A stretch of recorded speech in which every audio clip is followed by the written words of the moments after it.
Dan Pak Jokowi sudah sampaikan kok, dalam proses peradilan nanti dia akan bawa ijazahnya tidak hanya sarjana. Dari SD sampai S1-nya akan dia bawa. Dia akan minta juga hakim untuk dihukum serendah-rendahnya Roy Suryo dan kawan-kawan gitu. Persidangan besok itu yang dilaporkan adalah fitnah dan pencemaran nama baik. Tidak akan membuktikan dipakai ijazahnya. Jadi kalau ada orang yang mau bohong ya dia memang sudah terbiasa bohong. Gitu loh. Pak, sudah bawa ijazahnya atau belum? Sudah, tapi belum.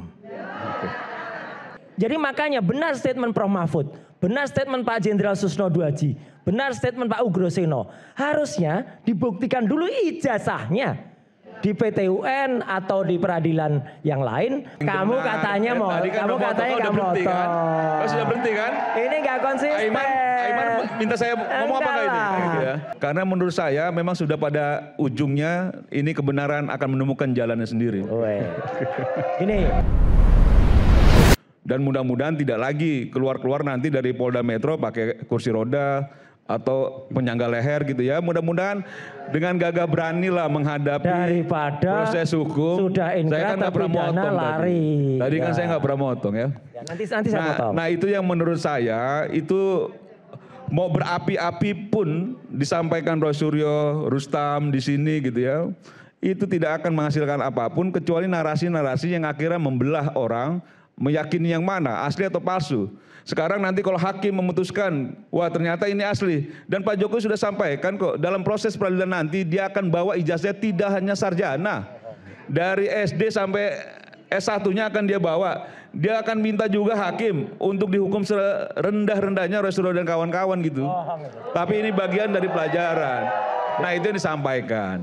Nah makanya maksud saya, akhirnya apa yang kita sampaikan tidak dipercaya, apa yang Roy Suryo CS sampaikan saya tidak percaya juga kan begitu. Dan ini bukan hal yang wajar bahwa ada proses perdebatan di tengah proses hukum yang ada. Dan ini bukan yang pertama kali, Bung Semar. Ada kan kemarin itu Jessica Mirna misalnya yang selalu dibahas. Ada kasus-kasus, banyak sekali kasus korupsi yang juga harus dibahas. Kasus Tom Lembong, kasus Hasto, dan ribuan kasus lainnya yang kemudian menjadi pembahasan di media. Dan itu adalah hal yang wajar untuk mengawal bagaimana proses hukum ini berjalan dengan baik. Saya setuju konteks pengawalan dalam proses peradilannya iya.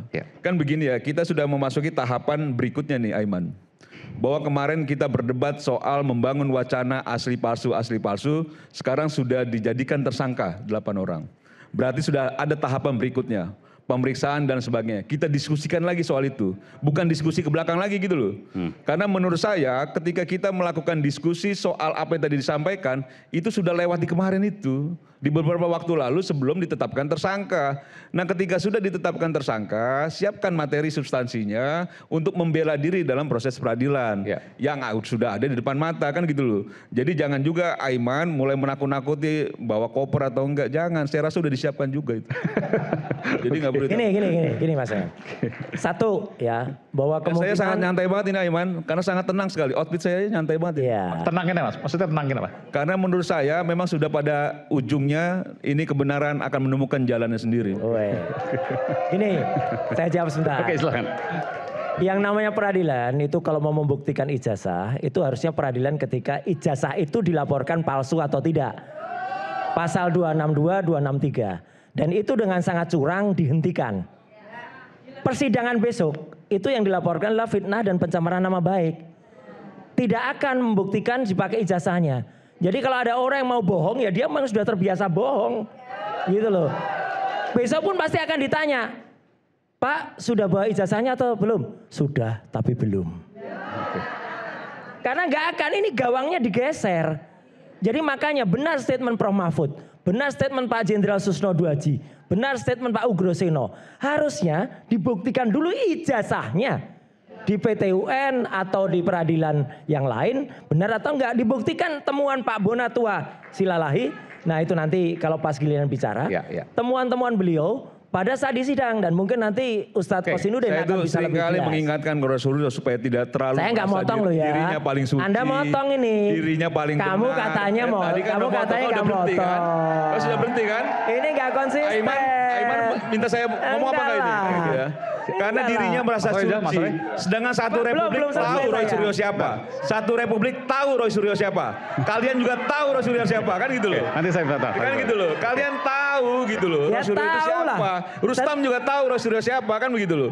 Jadi maksud saya tidak boleh. Justru merasa dirinya paling benar sendiri tidak boleh Roy Suryo. Kalau Semar menurut saya nggak tahu siapa Roy Suryo. Karena banyak juga kesalahan yang Roy Suryo lakukan di republik ini, kan begitu loh. Justru saya tidak tahu Semar. Semar tidak tahu siapa Jokowi. Mungkin yang hari ini terlihat seperti orang-orang dari sana, dari kampung katanya, tapi aslinya itu luar biasa jahatnya gitu loh. Kan begitu. Yang jelas nanti saya akan buktikan bahwasanya. Tapi misalnya gini, Anda terus kemudian mengolok-olok Pak Jokowi, nanti ada pasal-pasal baru. Nggak apa-apa, udah tersangka. Kita nggak takut kok. Kan pelaporan bisa terus berjalan. Kita nggak mengolok-olok Pak Jokowi, memang terbukti memang seperti gini. Saya juga terus terang tidak suka ya mengolok-olok orang siapapun itu, apalagi siapapun lah ya, Pak Jokowi dan lain sebagainya. Cuma saya begini, jangan juga kemudian kita membuat agar orang lain kemudian memberikan kesempatan melaporkan sesuatu gitu. Yang hal yang tidak perlu, yang sekarang tidak memang seperti itu. Saya harus ingatkan Anda. Mas Aiman. Memang kan kalau dia terlihat lebih lugu seolah begini, ternyata kan luar biasa jahatnya. Itu kan terbukti gitu loh. Yang sekarang aja kereta cepat, IKN, belum korupsi-korupsi lainnya. Ini kan cuma masalah menutupi diri aja dari kejahatan yang dilakukan gitu loh. Apa kita harus bilang dia orang baik, orang benar, orang hebat di Republik ini? Kan enggak juga. Kami terbiasa bicara seperti ini karena kami di lapangan seperti ini gitu loh. Kami nggak seperti mereka menjilat-menjilat seperti itu. Kami biasa melawan kekuasaan. Jadi jangan bilang kami takut ditersangkakan. Itu hal biasa. Aktivis-aktivis senior saya bilang, Bang saya begini. Bang Hariman Siregar, Bang Andi, Bang Indro Cahyono. Dia malah bilang, Mas Bintang, aktivis tuh nggak usah takut ditangkap katanya. Itu hal biasa gitu loh. Jadi kalau mereka ini kan penjilat berbeda dengan saya. Jadi jangan sama dengan saya takut seolah dilaporkan. Begitu. Betul nggak Bang Semar? Bang Semar tahu lah siapa kita ini. Kawan-kawan Bang Semar juga mungkin kawan kita juga. Saya nggak tahu Rustam, tapi saya tahu teman-teman Rustam, saya tahu. Bahwa aktivis memang diajar untuk melakukan perjuangan-perjuangan nilai untuk tidak takut mendapatkan sanksi apapun, iya. Iya. Tapi bahwa kami ini kau katakan penjilat bukan. Oh, itu orang juga udah tahu. Ini soal itu orang sudah mau membaca. Ya, ini soal positioning. Dibuktikan aja dulu penjilatnya. Ini soal positioning bahwa Rustam dan kawan-kawan ada di sebelah, kami ada di sini. Kami meyakini yang A, Rustam meyakini yang B. Itu kan soal berbeda pendapat dan berbeda pikiran saja. Bukan soal siapa yang dijilat, siapa yang menjilat. Jangan-jangan memang ini soal ada kesakit hatinya dan sebagainya. Tidak ada apa yang mau sakit hati. Menurut saya warga negara Indonesia semua biasa orkestrasi gitu. yang dibangun Ketika saya melihat tidak lepas dari kepentingan Jokowi politik melakukan kesalahan di Republik ini ya kami lawan gitu loh. Tapi yang jelas gini Mas Aiman. Ya. Ini kami aja baru dalam status diterapkan tersangka saja udah pada ribut dan berteriak kegirangan. Itu kalau kata Bung Karno dulu, di satu sisi rakyat berteriak sorak-sorai kegembiraan. Sementara di sisi yang lain ada yang sudah naik level tidak hanya tersangka, bahkan terdakwa, bahkan terpidana.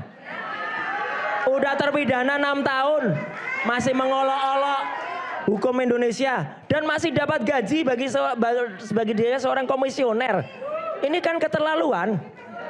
Nah itu Sylvester kemana? Ya itu Sylvester Matutina. Jadi artinya fair-fair aja, makanya kami berani Mas Aiman. Ayo kalau memang mau fair-fairan, kalau juga nanti insya Allah akan terdengar kepada presiden kita Prabowo.